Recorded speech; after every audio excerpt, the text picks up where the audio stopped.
Hello, this is Hervé from Comic Book Bin, filling you in since 2002. I'm sorry if I couldn't review the H.M.S. and the Techno Viper earlier. I just got them today. We Canadians, we don't get those action figures as quickly as the rest of you guys in the United States and elsewhere in the world. It was just shipped today. There's nothing I could have done. By now, you've seen 10 and 20 different reviews of the HMS and the Techno Viper. There's nothing I could have done to get it earlier than that. I ordered it as soon as it was announced on Hasbro Pulse, but as a Canadian, I get my things much later when it comes to Hasbro Pulse. If it's something else, sometimes we get action figures earlier than that. Having said that, I'm hoping that you'll stick around for the rest of this review because this thing is sweet and nice. I really liked it. I'm glad I bought it. I only got one of them instead of two, even though I've got two HISS tanks. So let's take a look at how it fits.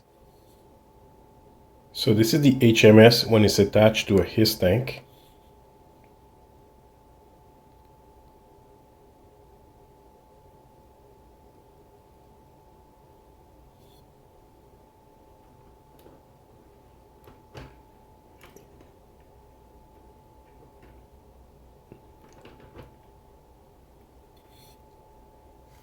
It's a gorgeous vehicle, and there's a latch here, but tactically I would say that this latch does not work pretty well.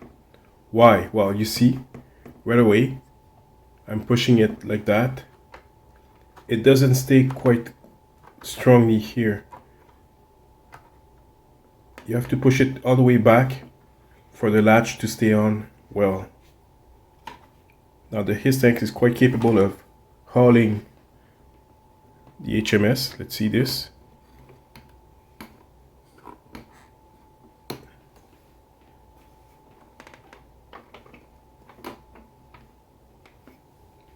So it's strong enough to do that.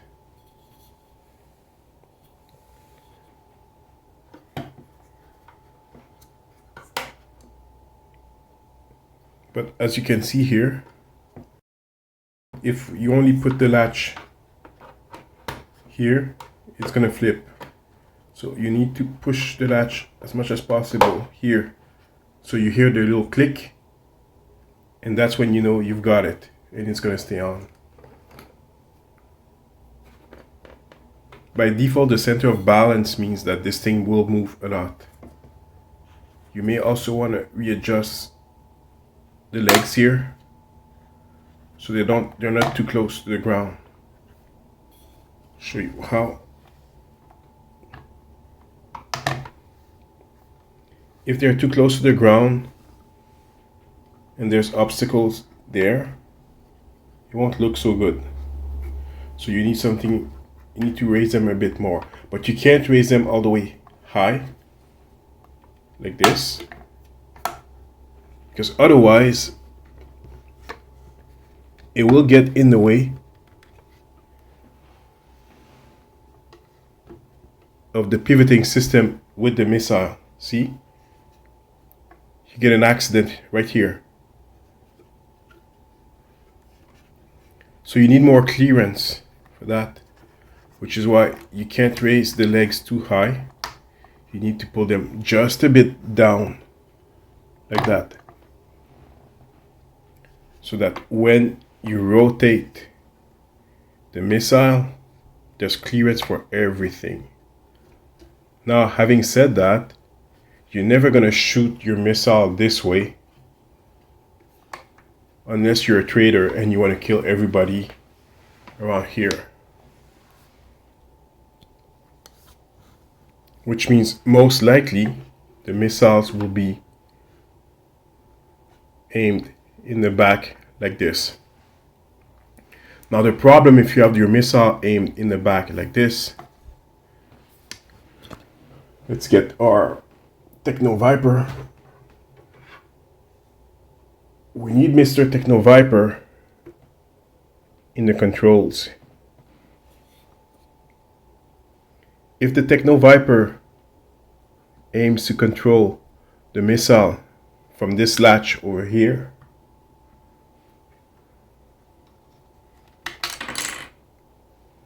with this control panel hidden by this, if he aims to control this here, He's too close to the missile, so he's in the danger zone. So you can't have him in the danger zone at all, right? And also the latch is way too low for him. This control panel over here means that your guy is going to have to bend a bit if he wants to control something from there, which means that he can only remote control H.M.S. He can't really control it directly on the unit, so he has to use maybe Bluetooth or some kind of wireframe communication system in order to be able to shoot the missiles from a safe distance. Having said that, can he shoot the missiles straight from the HISS tank here? Probably not, because the backdraft here is going to burn everything over there. So if there's someone standing on this platform, like this guy, he'd get burned. He would die. I know Cobra doesn't care about its personnel so much, but I'm not sure it's true, because they do give good benefits. So you can't shoot the missiles from this distance. There's not enough place for the backdraft to just evaporate in the air. And if there's someone inside of this cabin, this person might be at risk also, especially if it's the strategist is in there. So let's see. Let's take a look.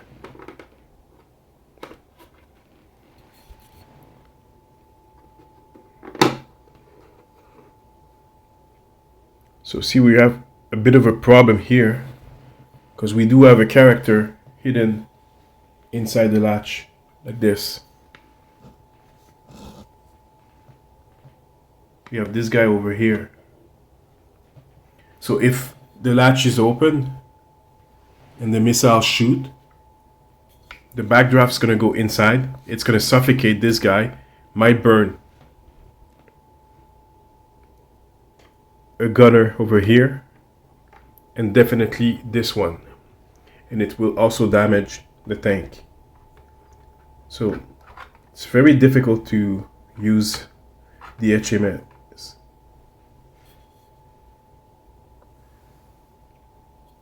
Which means you can only operate this thing from a safe distance away from your HISS crew.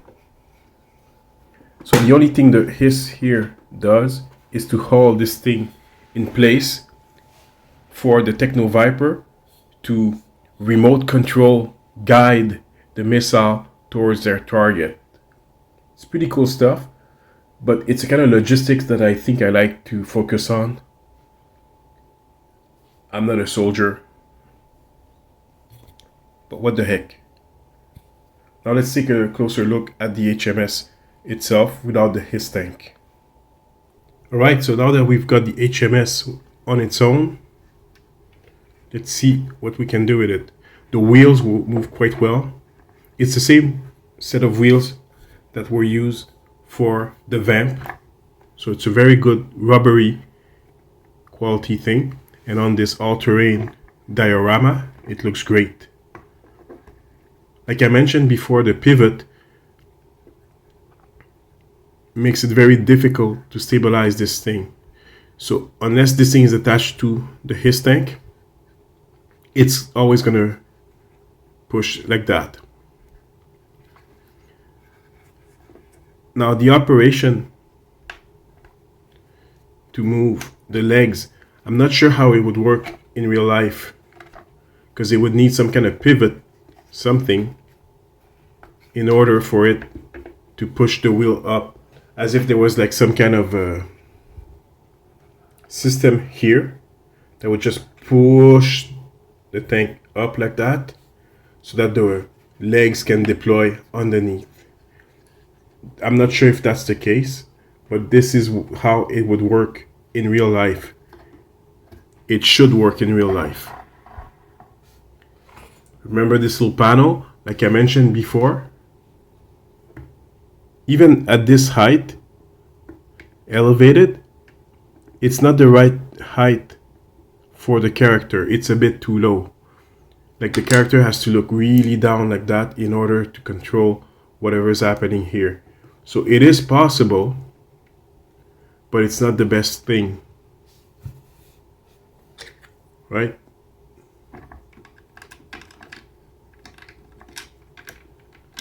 The way this hatch plugs in, it doesn't snap on tightly, which means this is the first thing that you're going to be losing very soon. It will probably become loose and just start falling eventually. The Techno Viper I really like. Here's another Techno Viper. I've got a bunch more that I was going to review all at the same time. So this is the regular Techno Viper.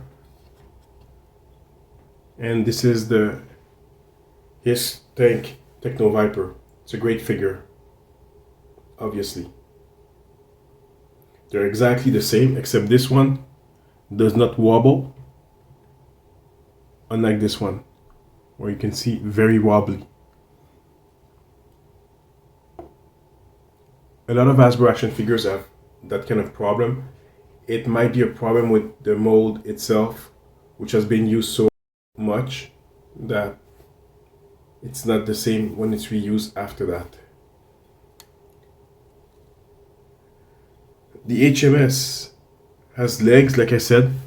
There's a way of putting those legs even more tighter like that, but I don't suggest that you do this because then it's not going to be even.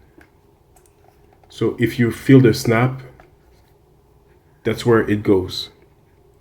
You can adjust this thing. So eventually when we get the stinger, it will fit for the stinger also. The missile themselves, like I said, are probably a better fit on this when they're aimed the other way. Because they're heat-seeking missile, it seems that they could also serve as surface-to-air missiles. So something that could go against a helicopter or a plane. They seem to be long distance enough, which means Cobra has invested a lot of money in this kind of gear right now. It means that they're really ready for war. What's interesting is that Cobra has the exact same system as G.I. Joe, which means the vendor probably sold to both sides, a bit like Destro. I don't know why G.I. Joe would buy equipment from Destro, but it seems that this is the case. Or Destro pirated the system and then sold it to Cobra, but Cobra was the first to release its own version before G.I. Joe. I like this system a lot. I like the kind of play that you can do with this. If you start going into the mythology and the world building, there's a lot of things you can do with these guys. I'm gonna add 2 more infantry soldiers here, which are dressed just right.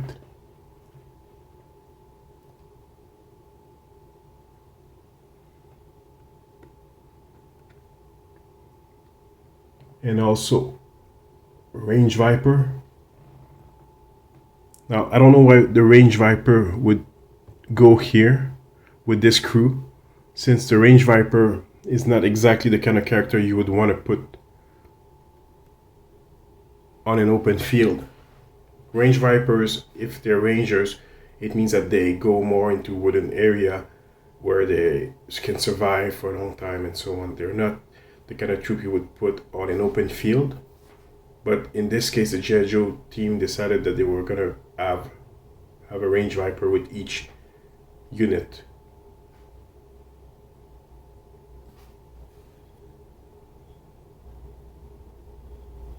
I can feel that Cobra can do a lot of damage with this missile system. There's a lot of stuff that they can do. They can hurt a lot of people. Now, G.I. Joe probably doesn't have the right weapon to counteract something like this, except for the helicopter, the Dragonfly, which can probably shoot these things down right away. That's the only way they can resist and open attack from this thing. This thing is really powerful, and the Techno Viper can remote control this thing from very far. Hopefully, if it's well designed, the Techno Viper should be able to control this thing from several yards, several meters away, even maybe up to 1 kilometer away from the actual HMS, which means that it's almost as if he was piloting a drone. Each missile could be close to a drone, which means that this would give him a lot of range. I'm not sure if with the anti-jam system there's something that would allow the Techno Viper to control this thing with a satellite, which means that the Techno Viper could be maybe even kilometers away from this thing, and he could pilot them as if they were drones, which means he could do a lot of damage with this heat-seeking missile. That would be very cool if that was the case.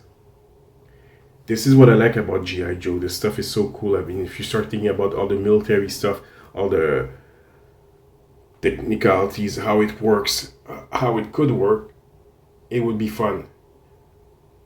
It's always something that used to get to me when I was a kid. When I used to get those Joes, I used to worry about things like that and make sense of them, which is why the HISS tank is not a very good tank, if you understand. I mean, it's tactically it doesn't make sense, but as something that can haul the HMS, yeah.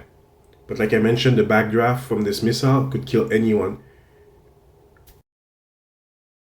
asphyxiate anyone, so it's very dangerous. So the troops who are around this thing need to be far enough so that they don't get the effect of this weapon, which is probably why the Techno Viper is wearing a mask here.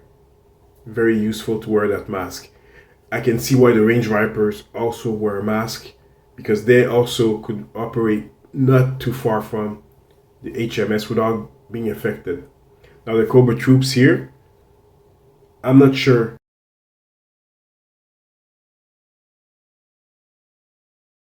Well, the use of these missiles as easily as the Range Viper or the Techno Viper. Now, how can this Techno Viper control this HMS and not this one? Well, that's why there's a special unit of Techno Vipers that only work with the HMS. Techno Vipers aren't artillerymen, but in this case, this Techno Viper can fix the HISS tank, but also can fix the HMS and also operate it. So he's the only troop on the ground who can operate this thing directly from a remote control.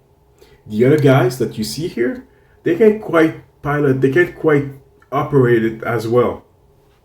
To do so, they would have to open the latch and then maybe put a countdown,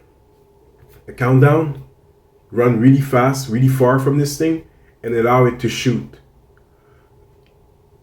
Pretty dangerous stuff. That's why we have a Techno Viper for that. Which means this other Techno Viper here, which probably works on bats and other combat things all the time, is not as specialized to work with the HMS.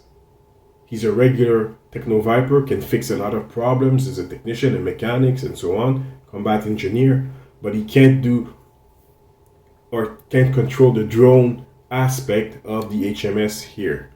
The HMS is a very dangerous weapon, and we can see that here. It's not easy to work with this thing. It's pretty dangerous. So whoever works with this thing has to be very well trained, and that's why there's a specific Techno Viper for this. I like world building so much. It's so fun. So what else can I say about this thing? I like it. It's pretty light. When you pick it up, it's not very heavy. I've seen heavier toys, right? It's pretty light. I wish there was more weight to this thing inside to make it more sturdy.